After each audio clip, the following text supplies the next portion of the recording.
ومبارح حجاكم قال لكم شنو؟ قال لكم نحن دولة 56 قال لكم نحن ما محتاجين، لأنه السلطة دي نحن وارثينها وراثة، نحن خلقونا عشان نحكم. ده ما كلام عبثات، زول بيقول لك أنا وارث السلطة وراثة. قال لي انتوا دارين تدربوا 50,000 وماشيين تودون أريتريا عشان تجي تحكموا. قال لا لا لا، نحن الحكم ده أصلا وراثة حقنا، ورثناه جد عن جد، لأنك أنت كنت عميل للمستعمر، لأنك أنت كنت واحد حقير ذليل، لأنك أنت كنت من أدوات الاستعمار، عشان كده سلموك البلد ومشوا. لكن نحن زعتناك عديل كده، بليناك عديل كده، بل عديل كده، أقسم بالله العظيم. بل تعرف البل، نحن بليناك عديل كده. والقصة ما الفاشر، الفاشر دي موضوع منتهي. نحن الآن بنتكلم عن الأبيض، بنتكلم عن النيل الأبيض، بنتكلم عن أم درمان، بنتكلم عن الخرطوم، بنتكلم عن الشمالية، وعزة الله وجلاله هنجيها الضحى كمان، وعزة الله وجلاله. اسمع كلامي ده كويس. بإذن الله تعالى وبحول الله قسما بالله نجي سنعود مرفوعين الراس، والله سنعود بعزة وشموخ وكبرياء. شفتوا أم درمان دي هنجي خاشنا، والخرطوم هنستعيدها. اسمعوا كلامي ده كويس. انتوا شغلتونا بمعارك الصحراء، الحمد لله الآن الصحراء نظفناها. الفاشر الحمد لله لم يتبقى منها إلا القليل.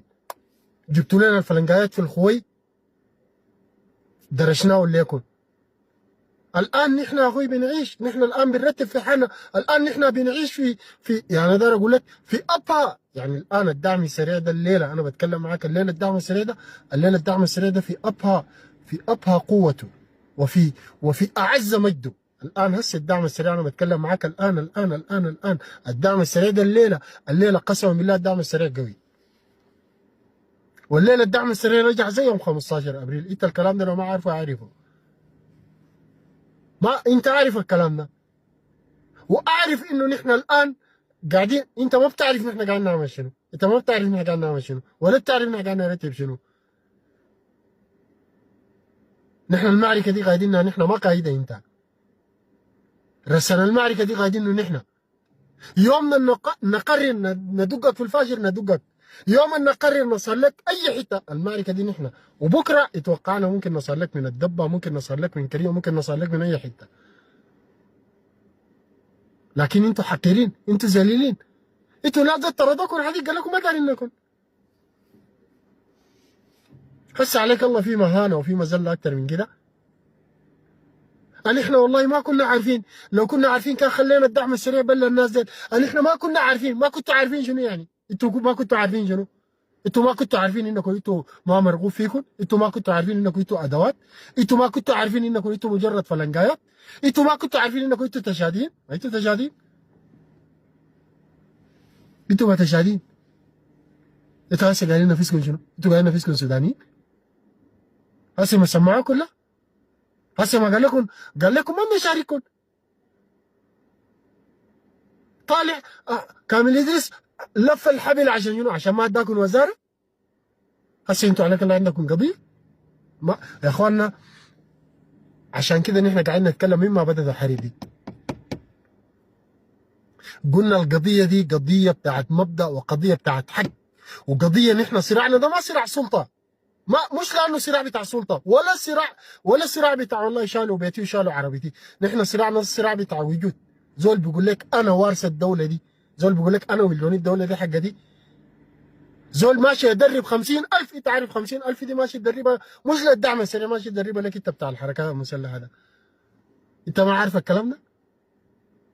هو ماشي يدربها لك انت. هو ما شايفك بني ادم. انتوا يا اخي اهلكم في الكنابي ابادون، اهلكم في الخرطوم ابادون، اهلكم في ام درمان ابادون. جايين الليله تتكلموا الليله يا اخي ما تستحوا لانه ما ادوكم، لانه ما ادوكم وزاره.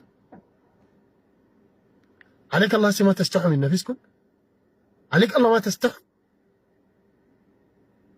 يعني انتوا هسه لهاميكم يا اخي. انا مشينا الفاشر دي قسما بالله العظيم في يوم واحد طالعين اكثر من 2000، من امراه لطفل لعجوز كبير لمريض والله اكثر من 2000 قسما بالله.